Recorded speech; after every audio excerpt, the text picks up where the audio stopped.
You know that friend who's always cracking jokes? The one who turns every serious moment into a punchline. They're not funny, they're terrified. And I'm about to show you exactly what's happening in their brain and why you might be doing it too. Give me 20 seconds. Why it matters. Because humor as a shield doesn't just hide your pain from others, it hides it from you. And that gap between what you feel and what you show, that's where your real self disappears. Unrepeatable chunks. 1.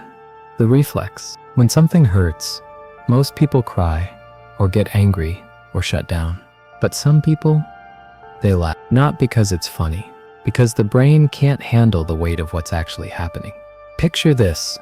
Someone tells you your relationship is falling apart. Your chest tightens, your throat closes, and then out of nowhere, you laugh. You make a joke about being single. You deflect. You perform. Here's what's happening in your brain. Your amygdala registers threat. Emotional pain lights up the same neural pathways as physical pain. Your prefrontal cortex scrambles for a way out. And humor. Humor is the emergency exit. It floods your system with a tiny hit of dopamine. Just enough to take the edge off. Just enough to make you feel like you're in control. But you're not in control. You're in survival mode. The fix? Next time you feel the urge to joke your way out of something painful, pause, count to 3. Let the discomfort sit there, just for 3 seconds. Because if you can't sit with your own pain, you'll spend your whole life running from it. And here's the kicker. This reflex, it doesn't just show up in big moments. 2. The performance. People who laugh to hide pain don't just do it once. They build an entire identity around it. The funny friend. The life of the party. The one who never takes anything seriously. It's not a personality, it's a costume. Imagine you're at a family dinner. Someone brings up something painful. Your job, your relationship, your health. Everyone's looking at you. And instead of saying, "I'm struggling," you crack a joke. The table laughs. The tension breaks. You've won, except you haven't. Psychologists call this self-objectification. You've turned yourself into a character, a source of entertainment. And the real you, the one who's scared and confused and hurting, that person gets buried deeper. Your brain rewards this. Every laugh you get releases a small burst of social validation chemicals. Oxytocin, serotonin. You feel connected, appreciated, but it's conditional. You're only valued when you're performing. The fix? Test the silence. One conversation this week, don't fill it with jokes. Let there be awkward pauses. Let people sit with the real version of you, the ones who stay. Those are your people. But this performance comes at a cost most people never see. 3. The disconnect. When you consistently use humor to avoid pain, something breaks inside you. You lose the ability to recognize your own emotions. Studies show that chronic emotional suppression leads to something called alexithymia, the inability to identify and describe your own feelings. You become a stranger to yourself. Picture this. Someone asks, "How are you really doing?" And you freeze because you genuinely don't know. You've spent so long deflecting, performing, hiding. You've lost access to the control room. Your brain has rerouted everything through the humor filter. Sadness becomes sarcasm. Fear becomes self-deprecation. Anger becomes a bit. And the dangerous part, you start to believe your own performance. You tell yourself you're fine so many times that you actually think you are, until one day you're not. And you have no idea why. The fix? Start a feelings inventory. Once a day, sit down and ask yourself, what am I actually feeling right now? Not what you should feel. Not what sounds right. What's true. Write it down. Don't judge it. Just name it, because you can't heal what you can't feel. And the isolation, it gets worse. 4. The isolation. Here's the cruel irony. People who use humor to hide pain do it because they want connection. But humor as armor guarantees you'll never get it. Because real connection requires vulnerability, and you've made yourself invulnerable.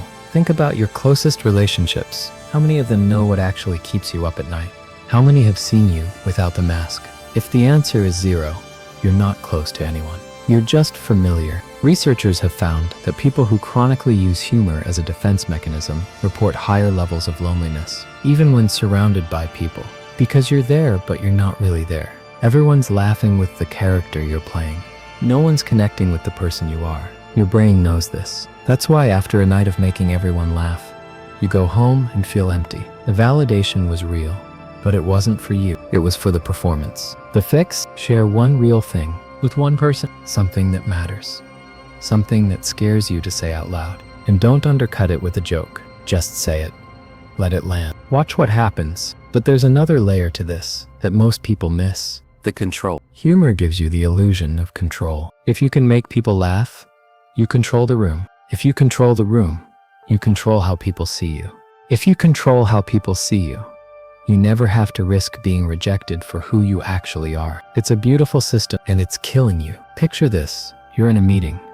Someone criticizes your work. The old you would have felt defensive, exposed, small. But you've got a joke ready. You fired off. The room laughs. Crisis averted. Except it's not averted. You've just trained your brain that humor equals safety. And now, anytime you feel vulnerable, your default mode is deflection. Neuroscientists call this a maladaptive coping mechanism. It works in the short term. It fails in the long term. Because here's the truth.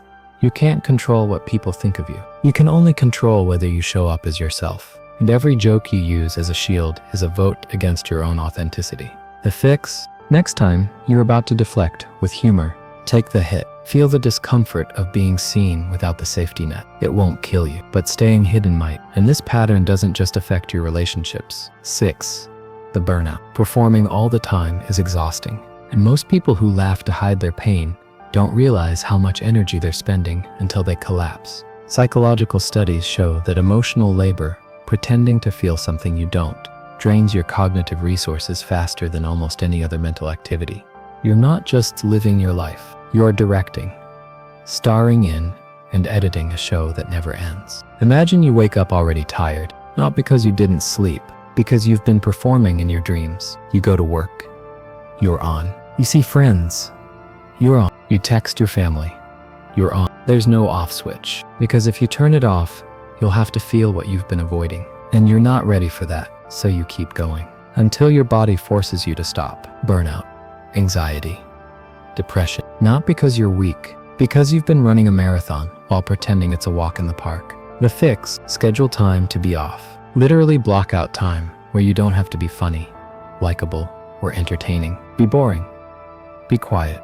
Be nothing. Your nervous system needs the break more than you know. But here's where it gets even darker. 7. The resentment. When you spend years making everyone else comfortable, you start to hate them for it. Not because they did anything wrong, because you never gave them the chance to see you struggle. You resent people for not noticing you're in pain, but you've trained them not to notice. Picture this. You're going through the worst period of your life. But every time someone asks how you're doing, you say great and change the subject. Months go by. No one checks in. No one digs deeper. And you think, do they even care? But here's the truth.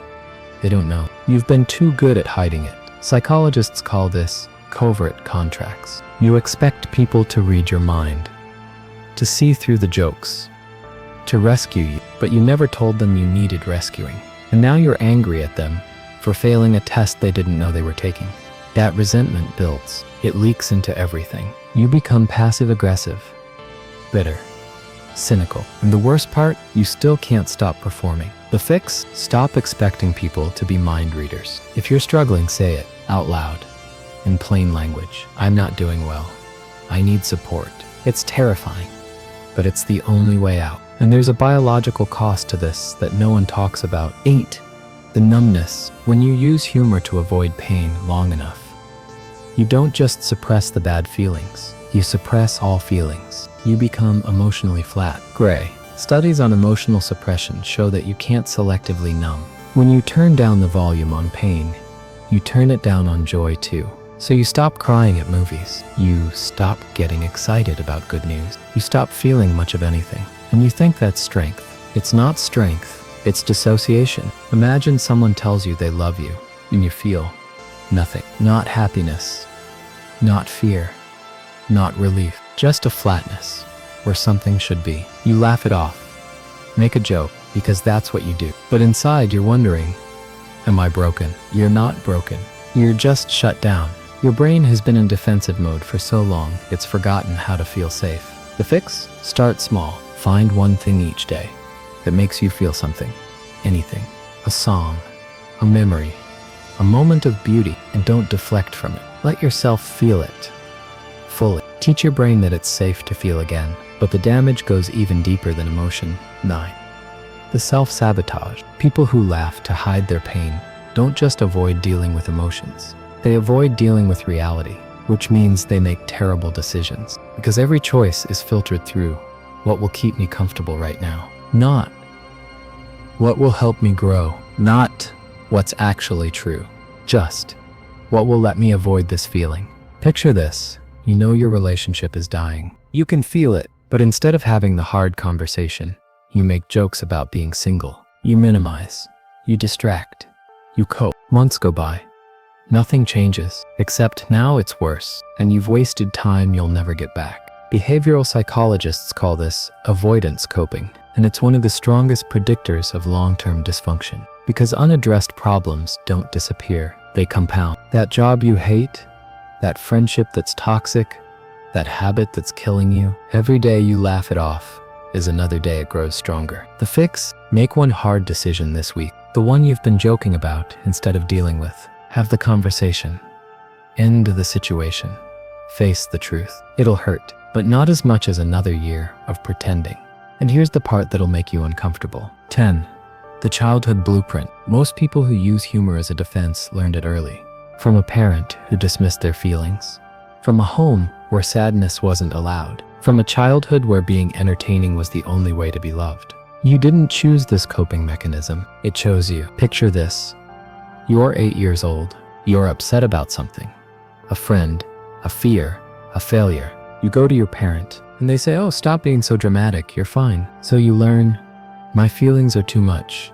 They're not welcome here. And the next time you're upset, you crack a joke instead. Your parent laughs. The tension dissolves. And your brain files this away. Humor equals safety. Developmental psychologists call this emotional invalidation, and it rewires how you process pain for the rest of your life. You weren't taught that feelings are information. You were taught that feelings are problems, and humor became your solution. But here's what no one tells you. You're not 8 anymore. You don't need to earn love by being entertaining. You're allowed to be sad, scared, angry, without the punchline. The fix: reparent yourself. When you feel something painful, talk to yourself the way you wish someone had talked to you as a kid. It's okay to feel this. You're not too much. I'm here. It sounds simple. It's life-changing. But there's one more pattern that ties all of this together. 11. The identity crisis. Here's the thing about building your entire personality around humor. You have no idea who you are without it. Take away the jokes, and what's left? Most people who use humor to hide pain can't answer that question, because they've never met themselves. Imagine someone asks you, what do you actually care about? What do you want? Who are you when no one's watching? And you realize, you don't know. You've been so busy being who people needed you to be. You never figured out who you actually are. Identity researchers call this self-concept confusion, and it's one of the most painful psychological states you can experience, because everything feels hollow. Your relationships, your achievements, your daily life. You're going through the motions of a person, but there's no one driving. The fix: start exploring. Try things without an audience, without feedback, without performance. Write in a journal no one will read. Take a walk with no destination. Sit with yourself, and it'll feel uncomfortable at first. That's because you're meeting a stranger, yourself. But here's what happens when you keep avoiding this. 12. The breaking point. Every coping mechanism has a half-life, and humor is armor. It doesn't last forever. One day, something happens that's too big to joke about. A death, a betrayal, a collapse, and the jokes don't work anymore. That's when everything falls apart. Picture this. You're in your car, alone, and suddenly, you're crying so hard you can't breathe. And you don't even know why. Because it's not about today. It's about every day before today. Every feeling you didn't feel. Every pain you didn't process. It's all been stacking up, quietly, invisibly, and now the dam has broken. Psychologists call this emotional flooding, and it's what happens when you suppress too much for too long. Your nervous system can only take so much, and when it reaches capacity, it doesn't ask permission. It just overflows. The fix? Don't wait for the breaking point. Start processing now. Therapy, journaling, honest conversations, whatever it takes to let the pressure out slowly. Because if you don't choose when to face your pain will choose for you.